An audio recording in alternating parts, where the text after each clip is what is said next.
बिस्मिल्लाहिर्रहमानिर्रहीम, अस्सलाम वालेकुम। ये जी कल इस्लामाबाद की तसाब अदालत में सीओ साहब की पेशी है। हर हियरिंग से पहले यही कहा जाता है कि जी अगली हियरिंग जो है बहुत अहम है और फैसला हो जाएगा, लेकिन हमने देखा है कि डेट एक्सटेंड हो जाती है। पिछली हियरिंग में क्या हुआ था, नैब के वकील पेश नहीं हुए थे और जज साहब के रिमार्क्स थे कि अगली हियरिंग में रेफरेंस फाइल किया जाए। रेफरेंस का मतलब ये है कि नैब के पास अब इतने सबूत हो गए हैं कि वो नैब ऑर्डिनेंस के तहत सीओ साहब पे ट्रायल कर सकते हैं और सजा दिलवा सकते हैं। अगर रेफरेंस फाइल नहीं होता तो इसका मतलब है कि नैब के पास अभी इतने सबूत नहीं हुए।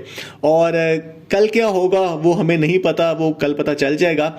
लेकिन कंपनी कुछ अरसे से कह रही थी दिसंबर से कि जनवरी के मिड तक सीओ साहब बाहर आ जाएंगे, इसलिए आप लोग बेशक नैब के पास ना जाएं क्योंकि वो बाहर आके आपको पैसे दे देंगे। लेकिन हमने देखा कि ऐसा नहीं हुआ और मिड जनवरी आ गया और अभी तो उन्होंने बेल के लिए भी अप्लाई नहीं किया।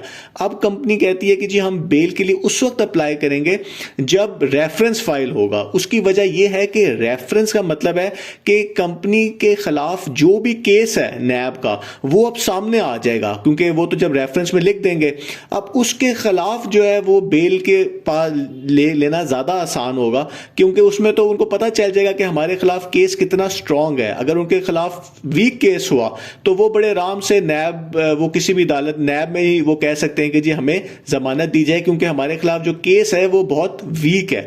इस वजह से वो इंतजार कर रहे हैं रेफरेंस का। लेकिन रेफरेंस के बावजूद भी कोई गारंटी नहीं है कि जमानत हो जाएगी, क्योंकि ऑल पाकिस्तान प्रोजेक्ट का केस सिर्फ 2 अरब रुपए का केस है। ये तो नैब खुद कहती है कि 100 अरब रुपए का केस है B4U का, और 2 अरब के केस में उनको जमानत उनके ओनर को नहीं मिली। तो हर केस लेकिन एक फर्क होता है। अब हम ये देखते हैं कि जी अगर ये बाहर आ जाते हैं तो इनके पास क्या क्या तरीके हैं जिससे ये पैसे जो कहा जा रहा है कि ये वापस करेंगे।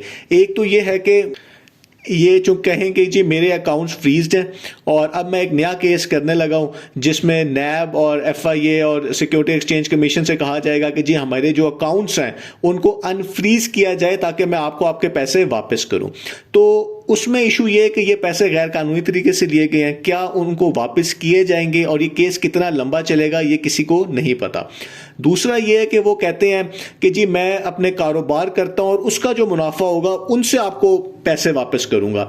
अब कंपनी खुद कह चुकी हुई है कि जी हमारे जो कारोबार है वो तो प्रॉफिट दे ही नहीं रहे।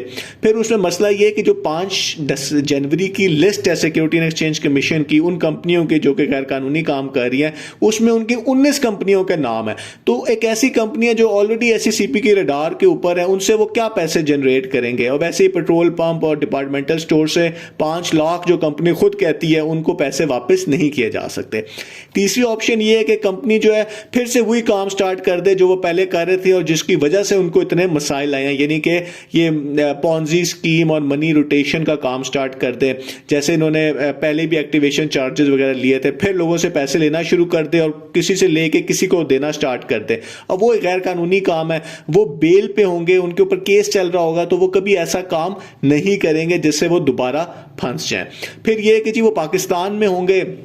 पहले भी कंपनी कहती थी कि जी हमारा 60% कारोबार बाहर है, लेकिन जब जरूरत पड़ी तो पता चला कि वो तो सब बंद है। और उस वक्त भी वजह यही बताई गई थी जी चूंकि वो मुल्क से बाहर नहीं जा पा रहे तो वो कारोबार नहीं चल रहा।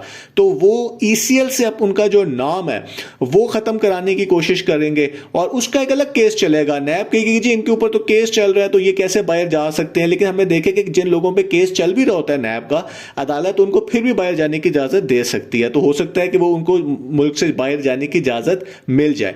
अब जब वो मुल्क से बाहर जाएंगे तो वो ये कहेंगे कि जी मैं यहां पे जो दूसरे मुल्कों में मेरे कारोबार हैं मैं उनसे प्रॉफिट जनरेट करके आपको दूंगा। लेकिन हमें ये भी पता है कि मलेशिया के अंदर तो इनके कारोबार को उनकी जो सिक्योरिटी एंड एक्सचेंज कमीशन है उन्होंने अपनी वॉच लिस्ट में रखा हुआ है कि ये एक गैर कानूनी इसको एक तरह से उन्होंने डिक्लेयर किया हुआ था।